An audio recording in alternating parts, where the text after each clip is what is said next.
जय Shri Krishna. Suffixes of abstract nouns, ये एक ऐसा टॉपिक है जहाँ पे हम एब्स्ट्रैक्ट नाउन के बारे में पूरी तरीके से समझ सकते हैं कि कौन सा सफिक्स ऐसा है जिसको करने से, जिसको लगाने से हम बिल्कुल क्लियरली ये पहचान जाते हैं कि वो एब्स्ट्रैक्ट नाउन है। बहुत से कॉमन है, हम रोज़मर्रा की अपनी ज़िंदगी में उनको यूज़ भी करते हैं। शुरुआत करते हैं। जैसे हमने लिया ness, okay, so beautifulness and goodness,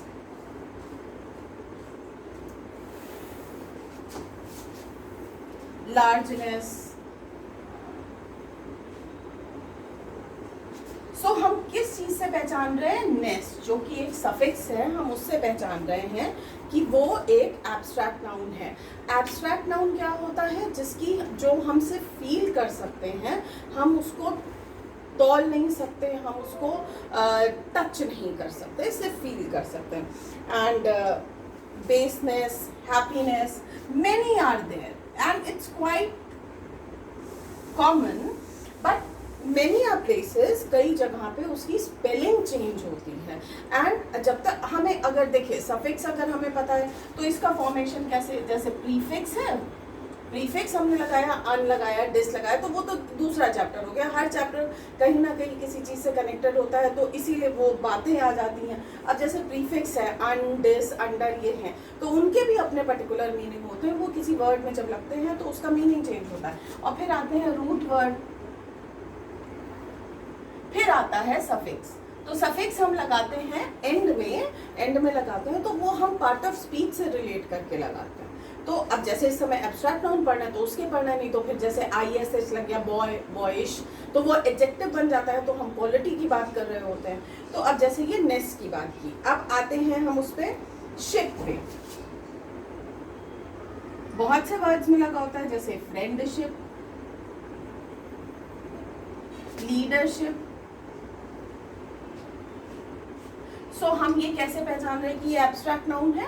क्योंकि हम शिप देख रहे हैं, जो एब्स्ट्रैक्ट नाउन, जो सफिक्स हम देख रहे हैं, उससे हम पहचान रहे हैं कि ये हमारा एब्स्ट्रैक्ट नाउन है, नेस है, शिप है। अभी बहुत सारे हैं, जैसे डम है, किंगडम, फ्रीडम।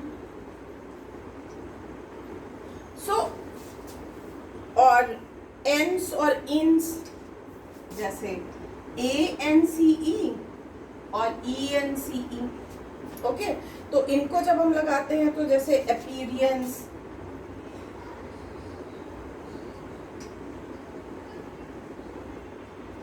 अपीयरेंस हो गया, अपीयरेंस, एरोगेंस।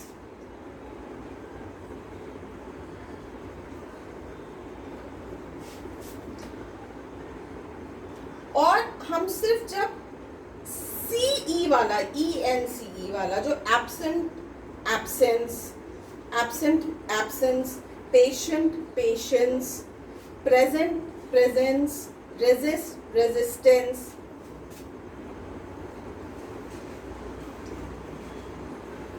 तो हमने क्या लगाया इसमें? Okay, presence, absence. और जब हम लगाते हैं TY, वायमेंट,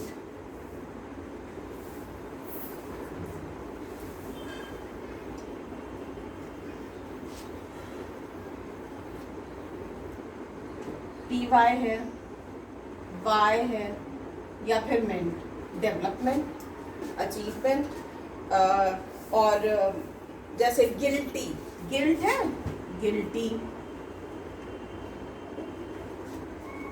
हमने क्या लगाया इसमें? वाई लगा दिया।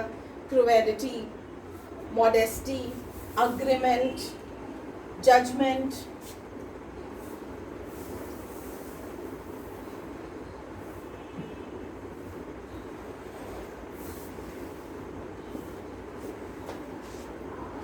Punishment, achievement, certainty.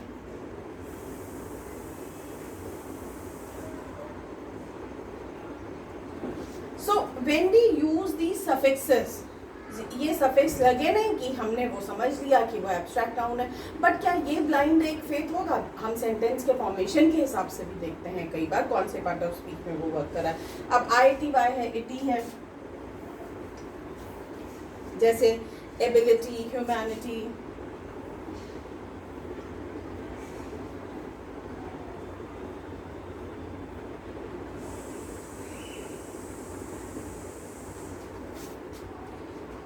Activity, active से बना है एक्टिविटी। ये समझना बहुत जरूरी है कि हम सफिक्स सही पहचानना है, हम सफिक्स को हमें सही से पहचानना है।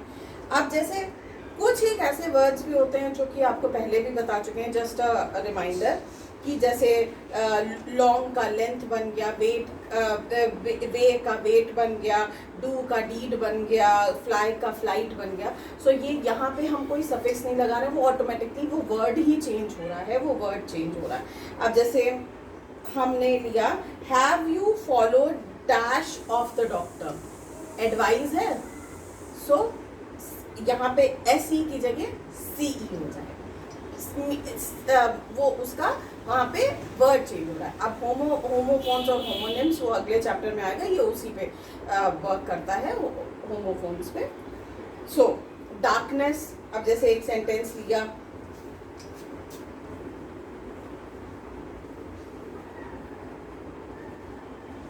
children are generally afraid of dash। सो हमारा जो वर्ड है वो है डार्क, अब हमने इसमें लगा दिया डार्कनेस, तो डार्क हो गया, है ना, डार्कनेस। सो इस तरीके से हमारे वो वर्ड्स उसमें यूज होते हैं। अब एक बहुत कॉमन सा एक्सरसाइज होता है जहाँ पे हम कंफ्यूज कर जाते हैं कि हमें ये आपको बहुत मज़ेदार लगने वाला है। अब 3 चीज़ों को हम देखने वाले हैं। 3 चीज़ें कौन सी हैं? एब्स्ट्रैक्ट नाउन, मटीरियल नाउन और कॉमन नाउन, जहाँ पे बहुत ज़्यादा कंफ्यूजन होता है। और इसके बाद ये प्रॉमिस है कि कोई कंफ्यूजन नहीं रहेगा, बिल्कुल नहीं रहेगा।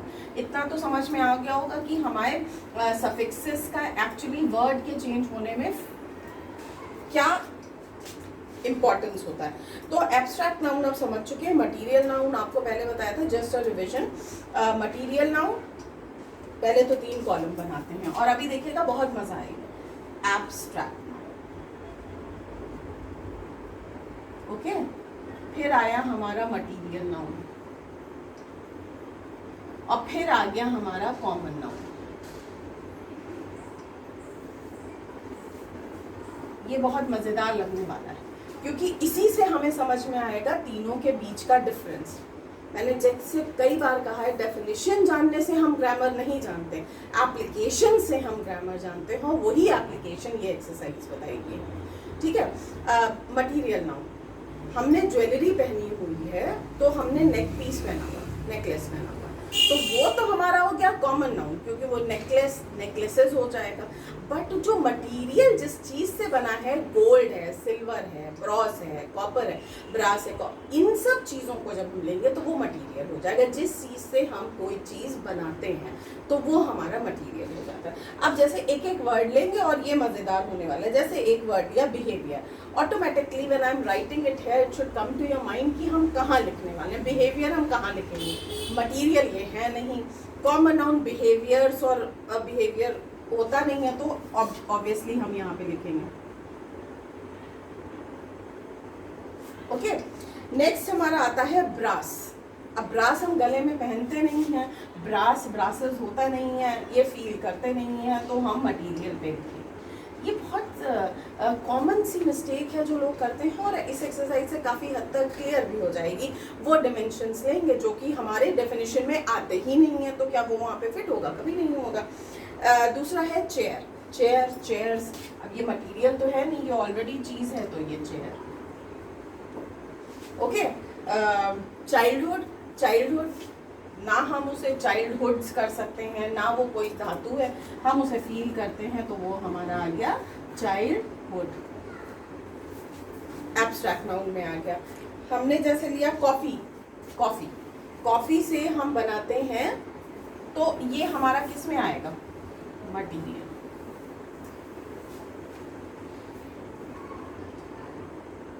हिल, हिल, हिल्स। चेयर हो चुका है। House, houses.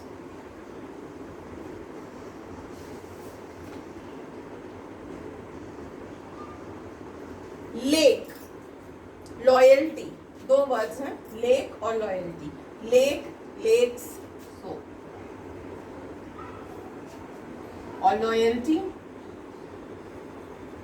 अभी अभी बताया था, टी वाई, तो उससे भी समझ सकते हैं, नहीं तो मीनिंग वाइज देख लेंगे। यूनिटी, थेफ्ट, यूनिटी, एकता। ना यूनिटीज हो सकता है, ना वो कोर्स से तो फिर हम उसे फील करते हैं यूनिटी। और दूसरा था हमारा थेफ्ट, चोरी, थीफ से बना है थेफ्ट। Water, wheat.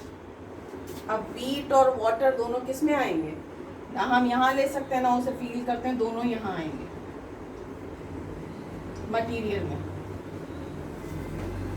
है ना मजेदार एक्सरसाइज? एक दो और वर्ड ले लेते हैं, जैसे लिया रिवर या फिर सिल्वर।